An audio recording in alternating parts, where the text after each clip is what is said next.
नमस्कार, भोला कुमार सोनार, सेक्टर 11 खारगर। आज दिनांक 7 दिसंबर 2023।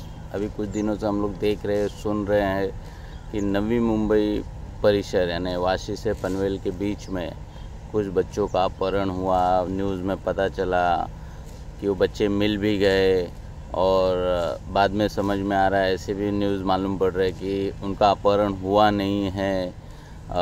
माँ बाप से नाराज़गी की वजह से कहीं वो चले गए थे।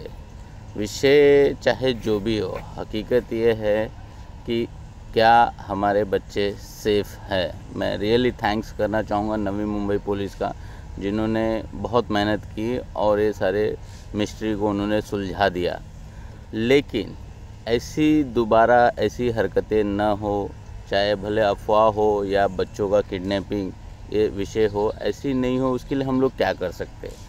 सबसे पहली बात कि हमें हमारे बच्चे से हमें बात करनी चाहिए, उन्हें बताना चाहिए कि अनजान व्यक्ति से आप संपर्क न करें। कोई भी आता है चॉकलेट के बहाने या मम्मी ने बुलाया, पापा ने बुलाया, ऐसा बहाने से कोशिश करता है तो वो न करें। हमारे बच्चे क्लासेस जा रहे हैं और स्कूल जा रहे हैं, तो क्लासेस और स्कूल के जो उनके क्लास टीचर हैं या क्लासेस का जो भी टीचर सर है, उनके साथ एज अ पेरेंट हमें कम्युनिकेशन में रहना चाहिए। सेकेंड बात है, हम हाउसिंग सोसाइटीज़ में रहते हैं, टावर्स है, नॉर्मल सोसाइटीज़ है। सो कभी कभी क्या होता है कि सोसाइटीज़ के अंदर ऐसे मेंबर्स होते हैं जो रेंटर पे अपनी प्रॉपर्टी दे देते हैं। ठीक है, आप लोग रेंटर पे दे रहे हैं, आप एज अ इन्वेस्टर आपने प्रॉपर्टी लिया, आपने रेंट आउट कर दिया आपकी प्रॉपर्टी, तो क्या आपका रेंटर का प्रॉपर आप leave and license agreement register कर रहे हैं? क्या आप अपने क्रॉस पुलिस वेरिफिकेशन करवा रहे हैं? सारे डॉक्यूमेंट आपने सोसाइटी को दे रहे हैं या नहीं दे रहे? ठीक है, यहाँ पे सोसाइटी की कमेटी की जिम्मेदारी है, लेकिन आपको समझना पड़ेगा सोसाइटी एक कोऑपरेटिव हाउसिंग सोसाइटी होती है। कोऑपरेशन नहीं होगा तो कमेटी क्या करेगी? तो एज आप अगर इन्वेस्टर, अगर आप अपनी प्रॉपर्टी को रेंट आउट करें तो आपका ड्यूटी बनता है कि आपके रेंटर का प्रॉपर केवाईसी आप सोसाइटी में दो, उनका पुलिस वेरिफिकेशन करा लो। लेकिन दुर्भाग्य ऐसे कि कई सोसाइटीज़ में ऐसे ऑनर्स होते हैं जो अपनी प्रॉपर्टी को रेंट आउट कर देते हैं। वो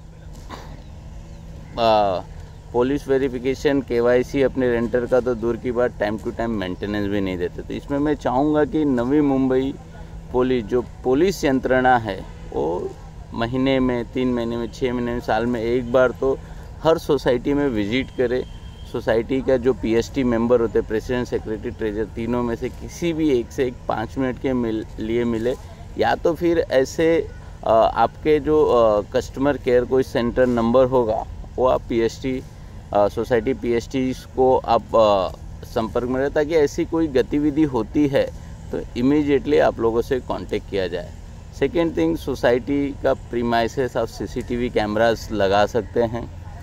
तो ओवरऑल मेरा यही बोलना है कि अवेयरनेस के बगैर ऐसी दुर्घटनाओं को रोका नहीं जा सकता है। तो हमें अवेयर होना पड़ेगा अपने आसपास की परिस्थितियों से, अपने नेबर्स से, अपनी सोसाइटी में, अपने सेक्टर्स में हमें अवेयर होना पड़ेगा। और अवेयरनेस से ही ऐसे दुष्टों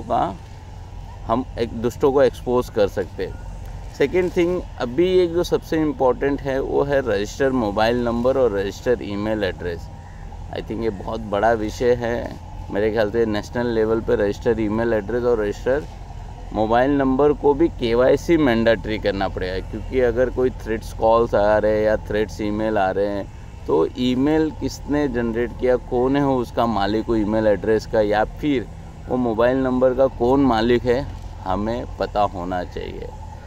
सो सभी पेरेंट्स से यही रिक्वेस्ट है, बी अवेयर, बी अलर्ट, अपने किड्स का ध्यान रखिए। और I am really thankful to Navi Mumbai police, जिनकी वजह से हम लोग एक सुरक्षित वातावरण में रह पा रहे हैं। Thank you so much.